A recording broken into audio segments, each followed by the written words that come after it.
एक प्रसिद्ध बैलगाडी मालक कान्हा शेट आहेत. आज त्यांच्या मेहरबानं कोरेगाव हिंद केसरीचा प्रथम क्रमांकाचा गुलाल घेतला आहे. त्याच्या जोडीला शंभू पळाला. शेट नमस्ते.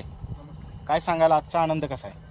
आनंद खूप आहे आणि खरं तर खूप आनंद असते. आमची घरची मंडळी म्हणजे आपले दीपक दादा झाले आणि आमची घरची फॅमिली याच खूप आनंद असते, कारण की 82 वर्षाची परंपरा जी इथं निभवली जाते कोरेगाव मैदानात, ते आज ते 82 वर्षाच्या परंपरेचा मान राखून जी आपली जोडी मैदानात एक नंबर केलेला आहे त्यांचं सर्वप्रथम मी अभिनंदन करेन शंभू आणि मेहरबानचं.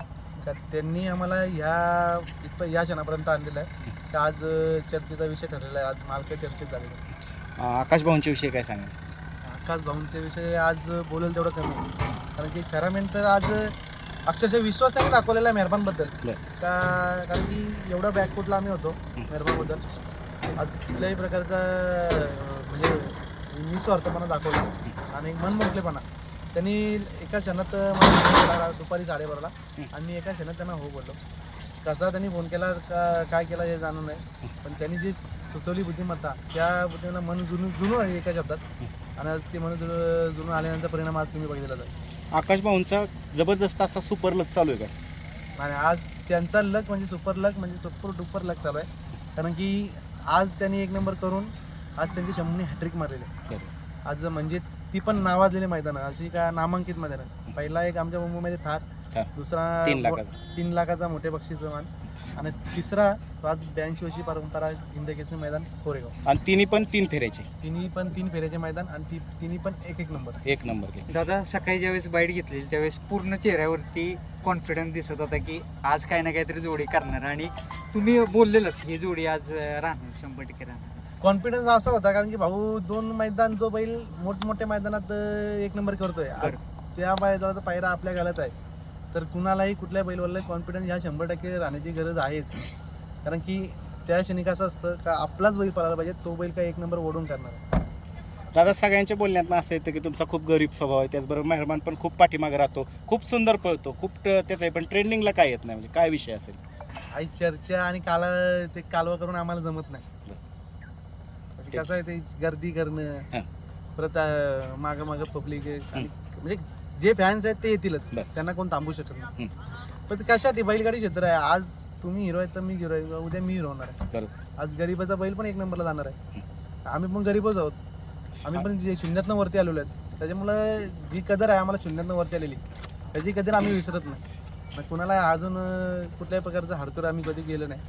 बरेचसे म्हणजे जर तुम्ही गेला असेल किंवा नसेल गेला मी बघितलं, पण तिथून बरेचसे पब्लिकला हात नको लावू रे, इथं लांबून उभा राहा रे, हाताची घडी काढ रे, असं बोललं जातं. ते कशासाठी? प्रेमापोटी येते ना तुमच्या जवळ बैल. एखादा प्रेक्षक जर तुमच्या जवळ येते प्रेमापोटी, तर तुम्ही त्याला द्या ना, मान सन्मान द्या ना, त्यांच्या आवडीनुसारच तुम्ही मोठे होणार आहेत ना. हे जे शिल्ड आहे, हे शिल्ड प्रत्येक बैलगाडी मालकाचं स्वप्न असतं. ते स्वप्न आज तुमचं पूर्ण झालं आहे. एवढा मोठा किताब आहे तो तुमच्या घरामध्ये शोकेसच्या कपाटामध्ये एक सन्मान राहणार आहे, आणि तुमच्या ह्या पुढेच्या येणाऱ्या पिढ्यांना एक इतिहास असणार आहे. काय सांगा? पुढचे येणाऱ्या पिढीनं इतिहास 100% असणार आहे, कारण की ह्या किताबासाठी एक खेळातली ताईतच म्हणते जाईल. बरोबर. तर आता जर हा क्षण गेला तर पुन्हा पुढच्या वर्षी येणारा पण काल आपण त्या मैदानात जिंदगी होतो की नाही याची गॅरंटी काय. बहुतेक आपली पिढी पण जाऊ शकते. बरोबर. तर दादा आता एक महत्त्वाचा प्रश्न आहे. बिंजोड क्षेत्रामध्ये जे 2 वेगाची वादळं समजली जातात, एक म्हणजे भुंगा आणि दुसरा म्हणजे मथुर, हे दोघं जोडी आज एकत्र पाळली. काय सांगाल या जोडीच्या विषयी? नाही, जोडी ती मालकं पण आपली घरचीच आहेत आणि ती बैल पण आपली घरचीच आहेत, त्याच्यामुळे ती गाडी 100% राहणारच होती, ही आम्हाला गॅरंटी होती. कारण की एक बिंजोडचा बादशाह सुद्धा आहे आणि 3 फेऱ्याचा पण आहे, आणि दुसरा पण त्याच तेजीने चालणार आहे. भले यावर्षी तो निर्माण झाला असेल, तो पण बिंजोडचा बादशाह आणि 3 फेऱ्याचा पण बादशाह. एक काळाचा तर मुंगाने मेहरबान सुद्धा 3 फेऱ्यात पळत होती. बरोबर. आता याच्यानंतर पण पडू शकते, तो विषय काहीच नाही. पण जी आज गाडी ती राहणार होती, पण सामना घेण्यात आला, पण ते चिठ्ठीवर निर्णय झाल्यानंतर काहीतरी मागं पुढे शेवटाला नशिबाची बाग असते. हां, त्याच्यामुळं किंवा प्रकारांच्या रायनानं शिडाचा गाडी तर सुंदर अशी पळाली, हिंद केसरीचा मान मिळाला आहे. ड्रायव्हर कोण होते आणि सुट्टी मेकर कोण होते?